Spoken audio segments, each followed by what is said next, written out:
बघा, 11,111 गुणिला 1,111 बराबर किती?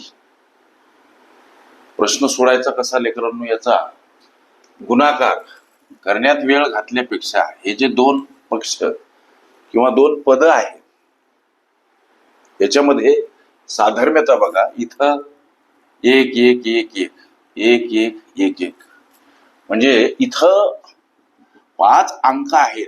या एकला जर पकडलं तर इथं किती आहेत? एकूण 5 अंक आहेत आणि इथं 4 अंक आहेत. मला काय म्हणायचं? प्रथमतः हे जे मी याचे गट केले याच्यातून मला काय म्हणायचं ते सांगतो, लक्ष द्या. आता इथं 5 अंक या पहिल्या पदामध्ये, इथं 4 अंक दुसऱ्या पदामध्ये. करायचं काय लेकरांनो? 5 वजा 4 बराबर 1 उत्तर येते.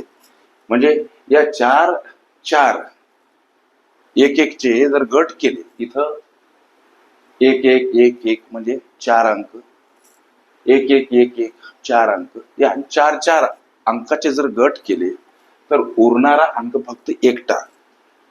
तसंही पाहिलं 5 4 1. मग आता काय करायचं?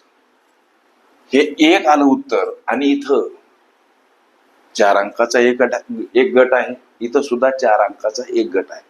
म्हणून हे उत्तर आलं 1. आता 1 2 3 पर्यंत चढत्या क्रमानं संख्या मांडा. इथं 4 अंकाचा एक गट, इथं 4 अंकाचा एक गट, म्हणजे 4 अंकाचे एकंदरीत 2 गट आहेत.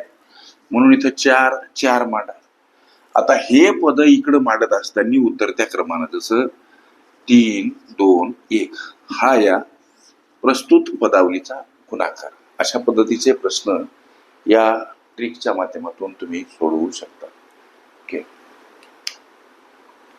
बुद्धिमत्ता गणित ही माझी प्लेलिस्ट अवश्य बघा. त्यामध्ये विविध स्पर्धकांनी विविध अंगांनी विचारल्या संभाव्य अशा असंख्य प्रश्नांचा सराव तुम्हाला